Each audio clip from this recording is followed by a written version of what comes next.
Hello everyone, my name is Rik Van Bruggen from Neo Technology, and here I am again recording another session of our Neo4j Graph Database podcast. It's another remote session. I'm here in cloudy Antwerp, and I'm joined here today by Ralf Becher from TIQ Solutions in Germany. Hi Ralf. Hi Rik. Hey, it's great to have you on the podcast. We've been on the road a couple of times doing meetups, and today is another good occasion to talk about a great topic. But maybe first you can introduce yourself, Ralf. What's your background? Yes, okay, I'm Ralf Becher. I'm working as a managing director for TIQ Solutions, and we provide professional service in the field of data management, big data, and business intelligence. And basically, I work also as a principal consultant and system architect. And yeah, so that's basically it.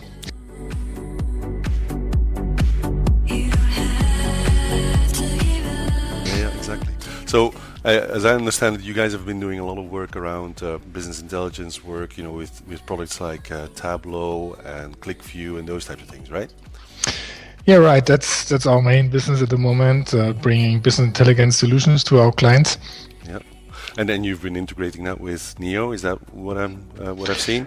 Yeah, right. So a few years ago, we've developed a JDBC connector for ClickView, and then we looked around about interesting big data, NoSQL data sources, and then I came across Neo4j, and I was very impressed about the Cypher query language we can then leverage to pull in interesting data in our BI systems.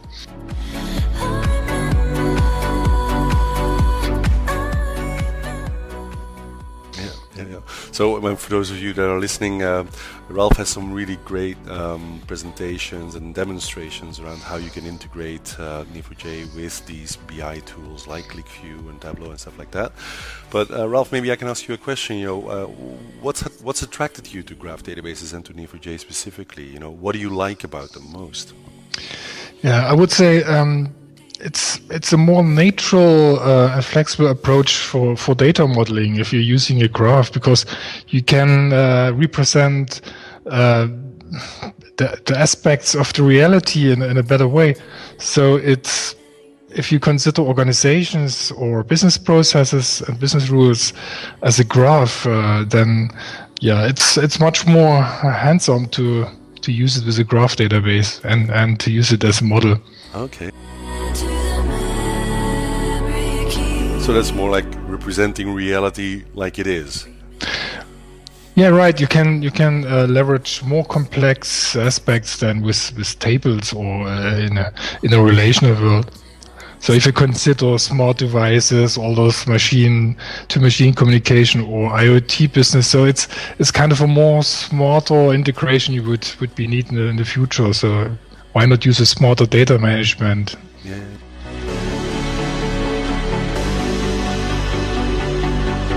Is that something that you've lived as a problem in the BI world as well? Is that something that people struggle with, you think?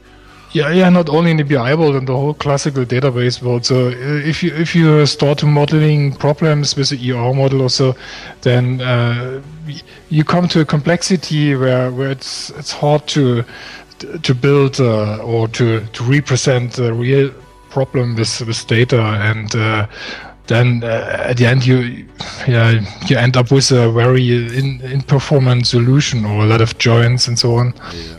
It becomes messy, right? I mean, I've heard that from a lot of people on this podcast as well. The model is really so powerful and so interesting for representing complex domains, I think, right?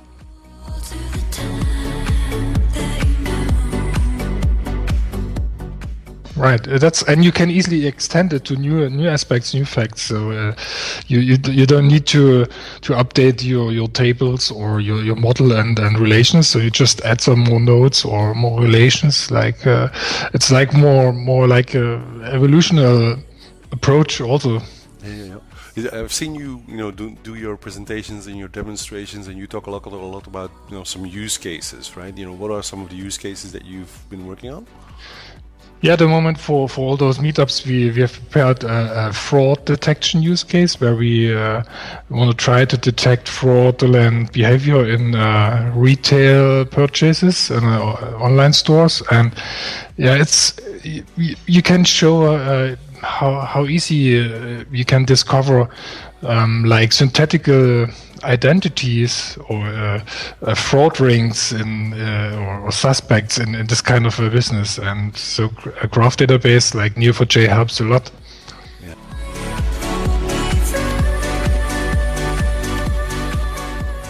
Yeah, fantastic. Okay, thank you. Yeah, so maybe one more question, Ralf, if you don't mind. Where do you see this going? Where do you see the worlds of graph databases and maybe BI tools converging in the future? Do you have any perspectives on that? Yeah, I mean, I see graphs as an additional layer on top of BI. So it gives you the capability to model more complex scenarios and get more insights from your data, and that's finally it's made for better decisions at the end.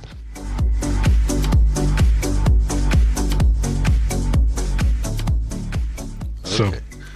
Yeah, so it's like an extension of the current BI infrastructure, you say? Right. I see still both worlds evolving in the future, but probably they will overlap a little bit more and come together. And yeah, you have strengths and weaknesses in both worlds. But let's just use the strengths of all together on the one hood. That's a great perspective. Thank you so much, Ralf, for sharing that with us. And I think we're going to wrap up here. We want to keep these podcasts short and sweet. So thank you for joining us today. And yeah, for everyone who wants to know more about this topic, I'll put the links on my blog post. TIQ Solutions in Germany. You can find it through Google. And thank you so much, Ralf, for joining us. Thank you, Rik. Have a nice day. Thank you. Bye. Bye.